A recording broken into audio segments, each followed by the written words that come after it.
Assalamualaikum warahmatullahi wabarakatuh. Bagaimana kabarnya Ananda semua? Insya Allah selalu dalam keadaan sehat dan semangat. Yuk kita tepuk semangat dulu sebelumnya. Tepuk semangat. Hey, hey. Hey, hey. Allahu Akbar, Allahu Akbar. Yes. Nah, hari ini kita akan memulai pelajaran subtema 2. Manfaat hewan bagi kehidupan manusia. Sudah siap belajarnya? Oke, kalau begitu let's say basmalah. Bismillahirrahmanirrahim.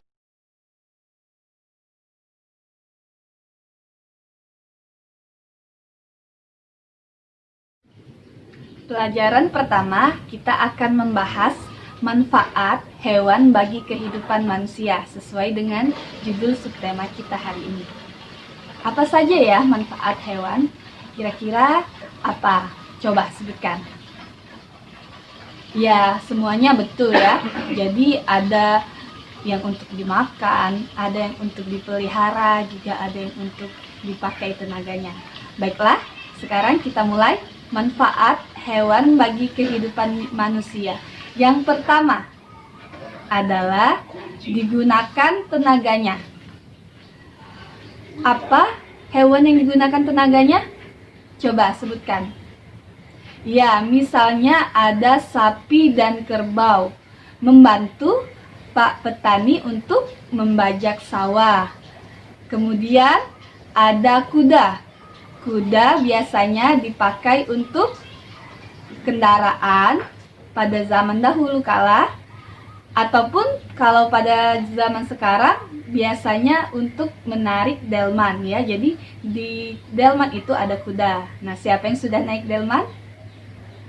Nah, selanjutnya yang kedua, manfaat hewan yaitu yang paling penting apa ya kira-kira? Ya, sebagai makanan dan minuman.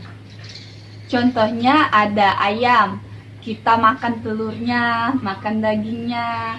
Kemudian sapi dan kambing, dagingnya kita makan, kulitnya juga bisa dimanfaatkan untuk makanan. Terus ada apa untuk diminum? Ya, ada susunya untuk diminum dan sebagainya. Kemudian manfaat yang ketiga, untuk kesenangan. Apa itu untuk kesenangan? Contohnya sebutkan. Ya, misalnya ada burung, kucing, kelinci. Nah, itu untuk kesenangan. Kesenangannya seperti apa? Yaitu dipelihara. Hewan itu dipelihara karena terlihat lucu dan indah. Karena dengan begitu pemiliknya akan menjadi senang. Contohnya apa ya yang untuk dipelihara? Tadi sudah Ibu sebutkan loh. Ya, betul sekali. Burung, kucing, kelinci, ikan hias, ya. Jadi ada banyak sekali. Nah, itulah manfaat hewan bagi kehidupan manusia. Jadi ada 3. Yang pertama, digunakan tenaganya. Yang kedua, dimanfaatkan sebagai makanan dan minuman. Dan yang ketiga, untuk kesenangan. Selanjutnya, kita akan belajar tentang sifat dan sikap yang baik. Nah, sebelumnya Ibu tanya dulu, pada tema 1. Nah, jadi jangan lupa ya pelajaran tema 1-nya karena kadang-kadang akan Ibu tanya. Pada tema 1 kita sudah belajar menghargai perbedaan. Sila keberapa? Iya, sila kedua. Kemanusiaan yang adil dan beradab. Jadi menghargai perbedaan itu termasuk pengamalan sila kedua. Nah, begitu juga dengan menghargai perbedaan sifat dan sikap manusia. Kenapa? Karena sifat dan sikap manusia itu berbeda. Jadi tidak mungkin sama. Antar teman, antar keluarga, ataupun orang lain pasti sifatnya berbeda-beda. Contohnya, Ibu ya, orangnya ceria, pemalu kadang-kadang ya. Tapi adik Ibu orangnya pendiam. Nah, beda kan dengan Ibu? Kemudian kepada teman, misalnya ada Raffi. Raffi itu kalau di kelas orangnya malu-malu kan. Kemudian kalau kita lihat juga Wawa kalau di kelas malu-malu. Kemudian ada Fahri, di kelas juga malu-malu. Nah, yang beda sifatnya siapa? Abil, kemudian Fatra, ada lagi Davian. Kalau di kelas tidak pernah malu-malu kan? Iya. Nah, sifatnya berbeda-beda. Tentu kita harus saling menghargai. Kenapa? Agar tercipta hidup yang rukun dan harmonis. Juga kita bisa bergaul dengan baik sesama keluarga, teman, ataupun orang lain. Nah, balik lagi ke topik utama, yaitu sifat dan sikap yang baik. Jadi, sebagai manusia kita harus memiliki sifat dan sikap yang baik. Contoh sifat dan sikap yang baik yaitu ada menolong orang yang membutuhkan. Lalu ramah. Nah, sikap yang ramah pasti akan disenangi orang banyak. Kemudian ada apa lagi sifat dan sikap yang baik selain menolong dan ramah? Ya, betul sekali. Harus menjadi ceria. Nah, itulah contoh-contoh sifat dan sikap yang baik. Jadi kita harus memiliki sifat dan sikap yang baik agar orang mau dekat dengan kita. Tidak boleh kita memiliki sifat dan sikap yang jahat. Misalnya suka marah-marah. Siapa yang suka marah-marah? Boleh nggak suka marah-marah? Iya, nggak boleh. Ada hadisnya kan? La taghdab walakal jannah. Janganlah kamu marah-marah, bagimu surga. Nah, jadi Allah saja, jadi Nabi saja. Nah, jadi sudah ada hadisnya, tidak boleh bersikap yang jelek. Yaitu tadi contohnya marah-marah. Kalau tidak marah-marah, nanti akan mendapatkan imbalan surga. Amin. Nah, jadi harus kita tekankan. Kita, walaupun sifat dan sikapnya yang berbeda, tapi kita harus mempunyai sifat dan sikap yang baik. Nah, selanjutnya kita akan belajar sifat komutatif pada perkalian. Kalau kemarin kita sudah belajar tentang sifat komutatif pada penjumlahan. Apa arti sifat komutatif? Ya, yaitu sifat pertukaran. Di mana terjadinya pertukaran pada komutatif penjumlahan? Ya, betul sekali, pada urutan-urutan angka sebelum dan sesudah sama dengan. Nah, kita lihat bagaimana sifat komutatif pada perkalian. Di sini perlu kita tekankan sekali lagi, perkalian sama dengan atau adalah penjumlahan yang berulang. Jadi kita ingat dulu konsepnya. Di sini Ibu punya kotak ya. Nah, 1, 2, 3. Kotaknya ada 3. Di setiap kotak ada 4 pita. 1, 2, 3, 4. 1, 2, 3, 4. 1, 2, 3, 4. Jadi kita tulis di sini 4 ditambah 4 ditambah 4 sama dengan 12. Jadi jumlah seluruh pitanya ada 12.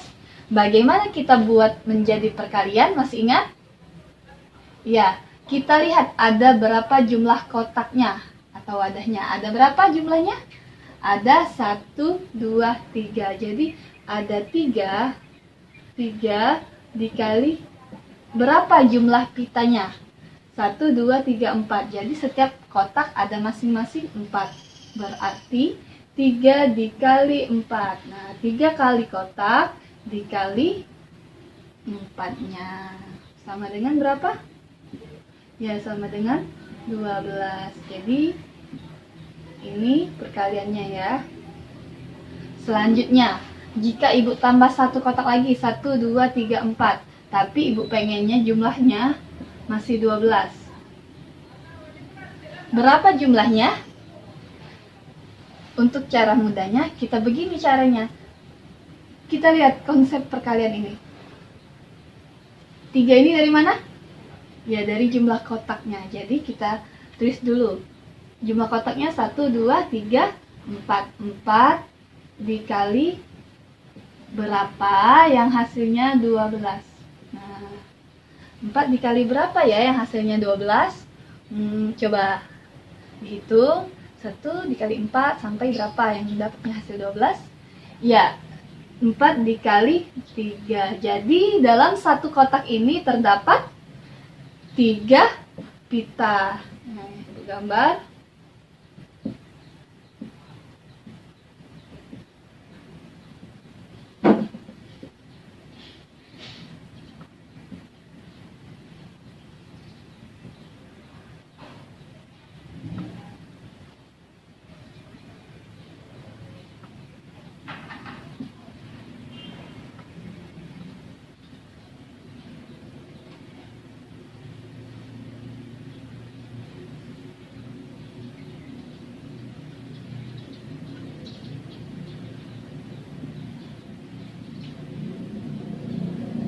Jadi setiap kotak ada 3 pita.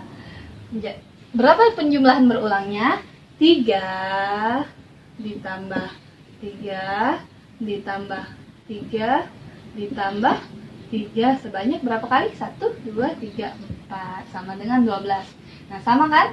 Ini 3 kotak dikali 4. 4-nya dari jumlah pita sama dengan 12. Ini 4 kotak, 4 dikali dengan 3 jumlah masing-masing pita dalam kotak. Nah, kira-kira ada bayangan belum di sini bagaimana sifat pertukaran pada perkalian?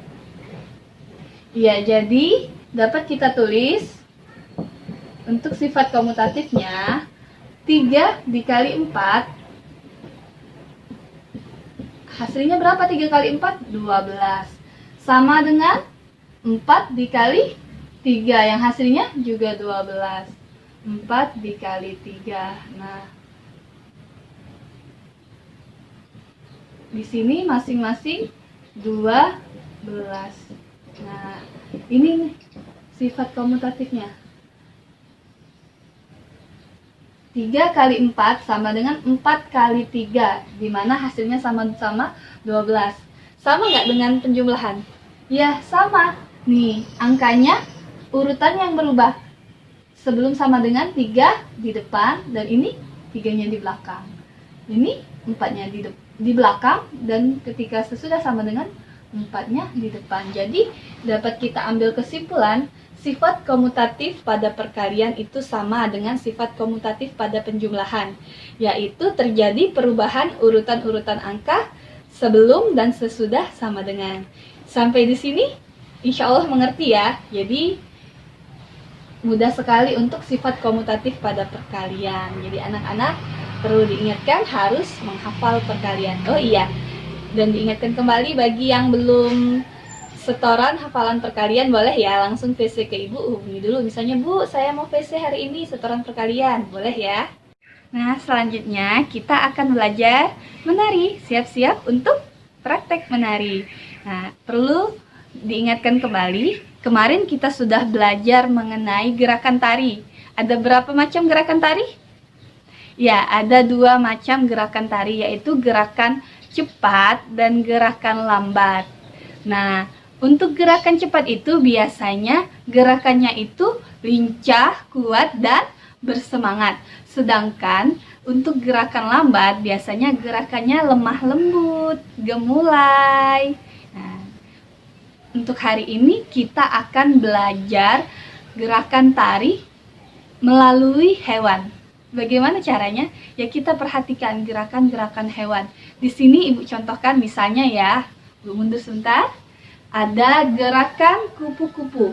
Kupu-kupu itu gerakannya terbang sambil tangannya diayun dengan gerakan lambat nih. Seperti ini, boleh naik turun. Nah, itu adalah gerakan kupu-kupu. Kemudian ada gerakan kelinci. Kelinci gerakannya gimana? Melompat. Jadi kita kalau menari untuk mengikuti kelinci boleh melompat-lompat. 1, 2, 1, 2. Nah, seperti itu. Itu tadi gerakan tarian kelinci. Kemudian ada gerakan tari meniupkan ular. Tangannya seperti ini. Ya, seperti ini. Digerakkan, naik turun. Itu adalah gerakan ular. Kemudian ada lagi gerakan burung. Biasanya burung mengepakkan sayapnya. Boleh seperti ini atau seperti ini saja. Nih, tangannya di pinggang, kita kepakkan ke depan dan ke belakang. Nih, biasanya kesanti seperti ini. Nih, ini adalah gerakan menirukan burung. Kemudian ada lagi gerakan menirukan bebek. Gerakan tarian menirukan bebek. Gimana? Mulut bebek itu kan itu ada paruhnya, jadi kita kayak gini aja. Ke samping. Itu adalah gerakan menirukan bebek.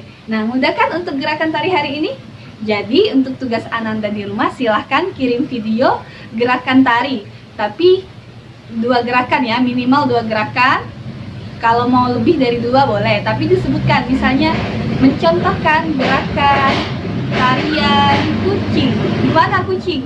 Meow meow, bisa kayak gitu. Mencontohkan gerakan tarian ular. Ya, sebutkan gerakan hewannya apa. Dimengerti? Oke? Ya, kalau sudah dimengerti, baiklah. Sampai di sini dulu pelajaran kita pada hari ini. Jangan bosan-bosan untuk belajar. Ibu kangen kalian semua walaupun masih seperti ini. Semoga kita bisa cepat bertemu kembali di dalam kelas yang kita cintai. Kita akhiri pelajaran hari ini dengan mengucapkan hamdalah. Alhamdulillahirabbil alamin. Sekian untuk hari ini, tetap semangat. Wassalamualaikum warahmatullahi wabarakatuh. Seperti biasa, jangan lupa like, subscribe, dan komen-komen.